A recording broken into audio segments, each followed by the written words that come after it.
Okay, sige, let us proceed dito sa second problem. In a long shunt compound generator, the terminal voltage is 230 volts when the generator delivers 150 amperes. Let us now determine what is the induced EMF and the total power generated. And then for the question number 3, i-distribute lang naman natin yung power na yun. No? I-distribute natin saan mapupunta yung mga parts ng power. So given that the shunt field, series field, diverter, and armature resistance are given respectively. Ang gawin natin, di ba, meron tayong introduction about the DC long shunt compound generator. Ikakopy lang natin yung diagram natin para maging sure tayo or para ma-picture ninyo na meron ngang similarities yung solution na ginagawa natin for every type of DC generator na sinasagutan natin. Pare-parehas ang diagram ng shunt generator, pare-parehas ang diagram ng long shunt, pare-parehas ang diagram ni short shunt generator. So ito, this is the diagram of the long shunt generator. No, so dapat kabisado natin paano gawin itong diagram na 'to. And then isalpak natin yung mga given. The terminal voltage is 230 volts. So that is our load voltage or yung terminal. Kapag ang dinedeliver naman niyang kuryente is 150 amperes, siyempre kapag dinedeliver, ayun ang napupunta sa load. Kaya I load ang 150 natin. Determine the induced EMF. So kapag sinabing induced EMF or generated voltage, that is the EG. Pero kapag ang question is terminal voltage or output voltage, ayun yung VL natin, no? So let us find the EG. And for the second question, what is the power generated? So dito naman, kapag sinabi naman nating power generated, PG din, no? PG. So what is the solution for our PG? By our DC power, voltage times the current. Kung generated ang power, dapat ang voltage ninyo generated din. And also, ang current natin is kung ano yung kuryente na lumabas doon sa generation. Kaya EG, IA. So this is our formula mamaya if we will be solving for the generated power. Magkaiba ulit ang generated power sa output power. Kasi dito, sa take note na lang din natin, nandito yung output, diba? So, nandito yung output power and again, using the voltage times the current sa ating DC power, kung output yan, dapat ang voltage na involved dito is yung VL. And also, yung current na involved dito naman is yung current na naka-load. So, ganun yung kaibahan ng mga power natin, no? Kapag generated power, EGIA. Okay? Next, salpak naman natin ngayon yung mga resistances. So there is the given shunt field. So respectively naman yan na kung sino yung unang babanggitin, ayun yung unang number. So the shunt field is 92 ohms. Next, the series field. Ito, yung series field natin is 0.015 ohms. Meron tayong bagong term, diverter. Take note, kapag mayroong diverter resistance that is connected that is connected parallel with the series field. Okay, take note again. Kapag mayroong binanggit na diverter resistance that is connected parallel with the series field. No.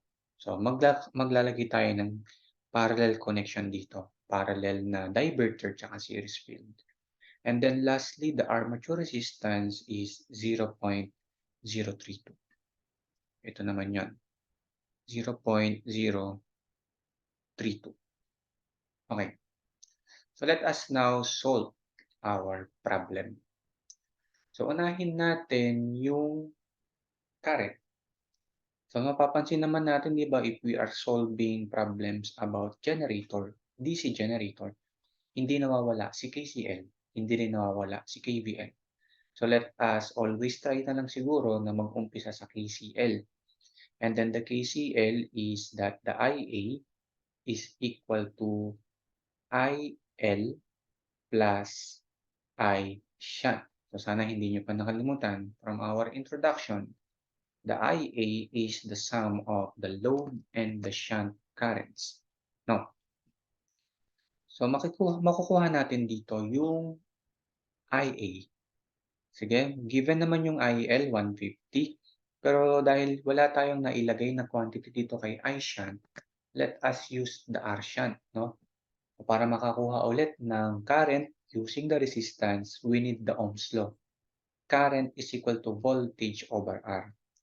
So kung si R shunt, no, kung si R shunt yung resistance natin dito, dapat ang voltage na gamit natin dito, yung shunt din. Okay, let us now solve the IA. Yung IL natin is 150 plus the V shunt. Alam na natin, property ng long shunt compound generator, kung ano ang load voltage, ganun din ang V shunt. So divided by R shunt, 92. So let us solve for the IA, 150 plus 230 divided by 92. So this is our armature current, 152.5 amperes. But that is not our required answer, no? Mapapansin nyo rin, after ninyong mag-proceed sa KVL, after makuha si IA, nagpo-proceed kay KVL. And solving for our KVL, balikan lang natin dito. Now we have EG minus IA, quantity, nung ating resistances, minus the VL minus the brush drop. Okay, sulat natin. EG minus IA. Pero dito ingat tayo Si IA, highlight natin, itong current IA na to, ang nadaanan niya is the armature resistance and the parallel combination of the series and the diverter. Dapat ganito ang ating simplification. Meron tayong armature resistance naka-series, kaya plus sa parallel combination. So sa parallel combination ni series and ni diverter. So, ingat tayo sa ganitong part ng problem natin kasi meron siyang special case, there is the presence of the diverter. No? So, okay na to? And then, minus the load voltage. Walang binanggit about the brush. Huwag na natin ilagay. So, this will be our solution. Okay? So, kung ganyan pala, our EG will be equal to, lipat natin sa kanan yung dalawa, IA, quantity, RA, plus. So, etong solution na to, nung parallel combination natin, hindi na natin isusulat yung kanyang solution. Alam na natin yan bilang mga EE students and engineers. So, RSE, parallel kay diverter, plus the load voltage. Nakuha natin yung IA, 152.5 amperes. The RA from our figure diagram, 0.032. The RSE is 0.015, parallel kay diverter, 0.03, and ipa-plus natin yung load voltage, 230. From our key answer, we must have the generated voltage na 236.4. So 152.5 and then the quantity 0.032 plus. This is the quantity for our parallel circuit. Ito. So what is our solution for the parallel circuit? 0.015 raised to negative 1 plus 0.03 raised to negative 1. Diba? Kung ilan ang naka-series, gano'n kadami ang naka-negative 1. Kung ilan ang naka-parallel, gano'n kadami ang naka-negative 1. And do not forget to raise the total quantity of the parallel sa negative 1. So, dapat mayroon pa dito. And then plus 230. So, 236.4. 236.405 volts. So, we have the correct answer. No, ito. Next one, let us solve for the power. Madali lang naman.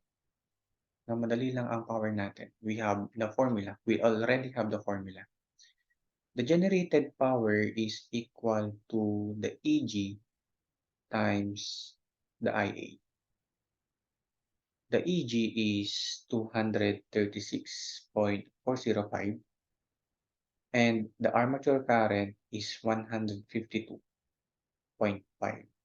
So we must have 36,000. No, itong answer na to, i-times natin sa armature current and 36,051 peso. Sorry. 36,051.8 watts. And this is our second answer. Next. Sino-sino yung mga nagmamay-ari ng power? Diba? Ayun yung question number 3. Let us distribute the power. Sa una, P-load. So the P-load is VL IN equals 230 and the IL is 150. So 230 times 150 is 34,500. Next, power sa armature. And that is IA square RA. No? I square R. So, ang IA natin is 152.5 raised to 2 and the armature resistance is 0.032. Maging careful tayo sa mga resistances na nilalagay natin. The 152.5 raised to 2 times 0.032. And this is 744.2 watts. Next, another power na pwede nating isolve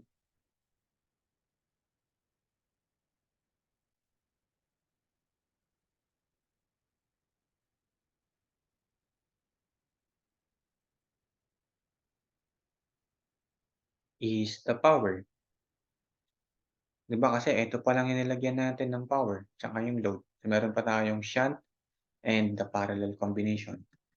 Unahin na natin yung shunt. Sa power na naka-shunt, that is, pwede na siguro nating sabihin na V shunt square over R shunt. Diba? V square over R. We have different formula for the power, DC power. So, ang V shunt natin is also the load voltage, 230 raised to 2, divided by the R shunt, 92. So, 230 raised to 2 divided by 92, 575. And then lastly, yung pang-apat natin is the power sa parallel combination. So, the parallel combination of the series field and the diverter. And that is, sino pa rin yung kuryenteng dumadali sa parallel combination? Si IA pa din, di ba? Yung IA pa din yung makakatanggap or tatanggapin ng parallel combination na yan. Kaya IA square and then our resistance is series parallel kay diverter. So the IA is 152.5 raised to 2.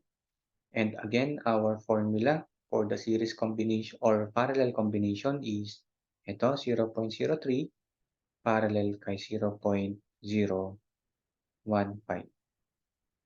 Dapat alam niyo na 'yan 'no, 152.5 raised to 2 and then the parallel combination 0.03 raised to 1 plus 0.015 raised to 1 raised to negative 1 raised to negative 1, sorry, raised to negative 1.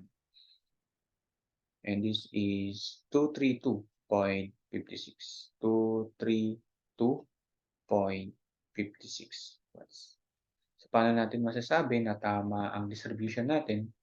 Dapat total niyan is the generated power, no? 34,500 plus 744.2 plus 575 plus 232.56. So that is 36,051.8. So ganyan natin dinistribute yung ating power. I hope ma-master ninyo yung mga easy problems ng long shunt DC generator.